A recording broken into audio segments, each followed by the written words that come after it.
Coach, yung NGBL po, I noticed po, parang similar na rin siya for ng NBTC pero for volleyball din po. Ask ko lang din po if somewhere down the line po, magkakaroon po ng parang coaching clinic din po sa mga schools na participating din para may bahagi din, para mag-level up din sila in the future.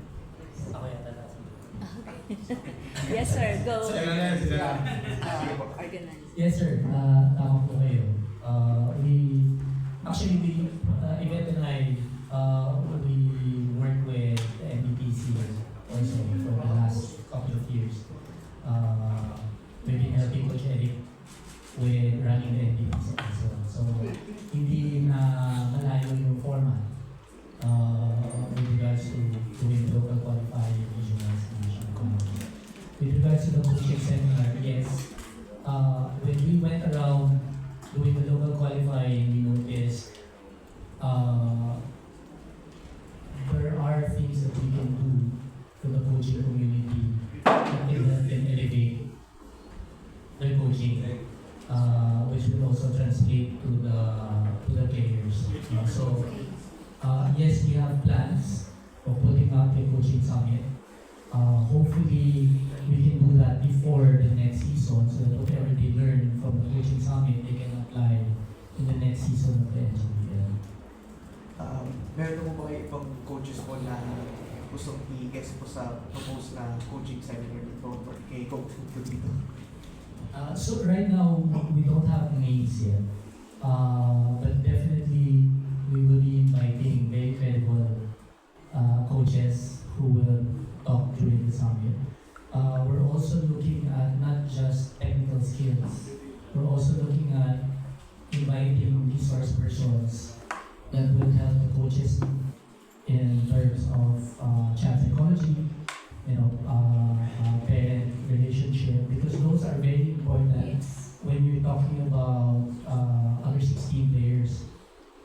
Some of the kids that are moving from the provinces getting scholarships in Metro Manila, some of them are culture shock.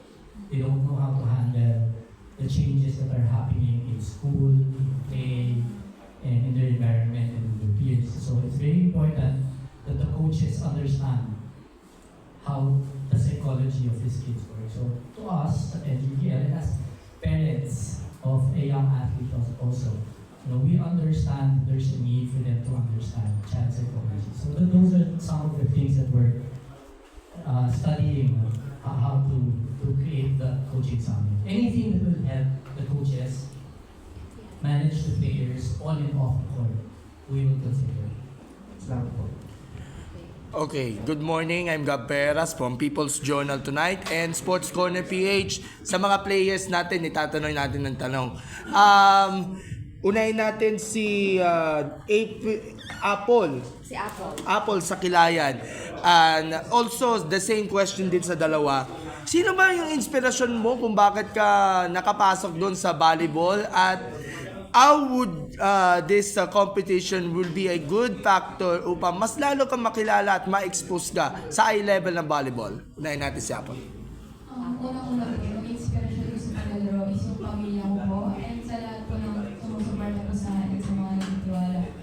And for me po, mas makakatulong talaga siya sa akin kasi hindi naman po kayo kasikat yung pinagalingan ng eskwelahan, which is Bongga lang po. Sa Cavite po, bilang namin po yung sikat na schools, and doon ko po mas may papakita na may isa pa pong kanyang student na kayang magpakilala sa larangan ng paglalaro ng volleyball. Thank you. Si Sian naman.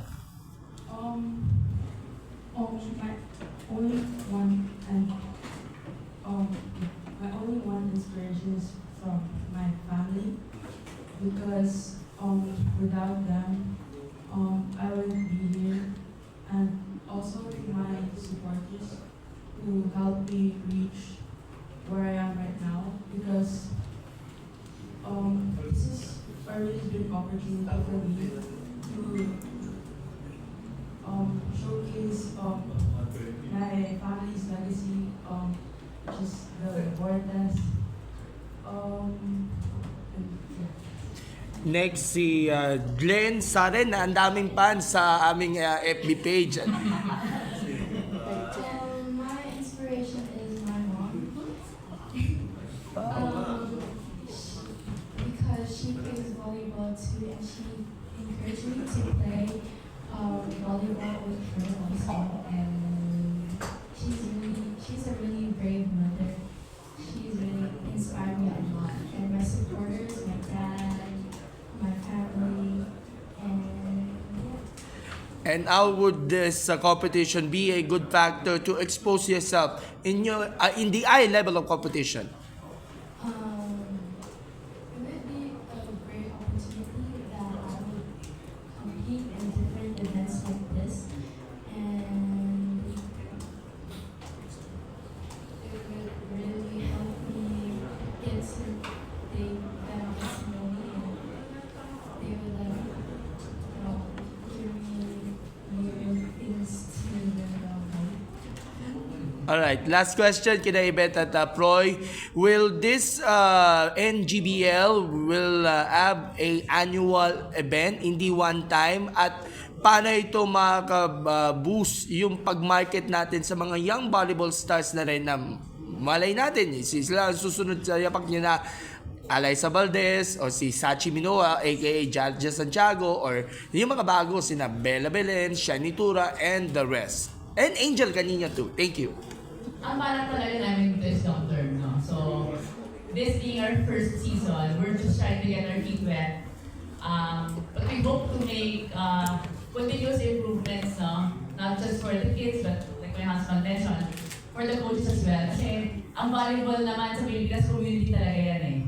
Diba? I mean, you can see now the fanaticism for the sport. Napakaraming sumusuporta. So I think the key to being able to mount successfully is to be able to tap all the significant stakeholders. So, pag sama-sama kasi tayo, mas maganda ang magiging resulta. So, yun ang pangarap namin for the NGBS, to continue to make improvements every year so that we'll be able to help more people as well. I think we really have to find a way to keep this league going. Kung nakita niyo naman yung comments ng players natin sa dito, very raw yung nasa doon. But basically, they're very happy na meron silang sarili nilang stage to showcase yung talent. So, with that in mind, talagang kailangan namin itong gawa na para to keep it going. Okay, so Coach Kung Fu, what can we expect come the finals, national finals?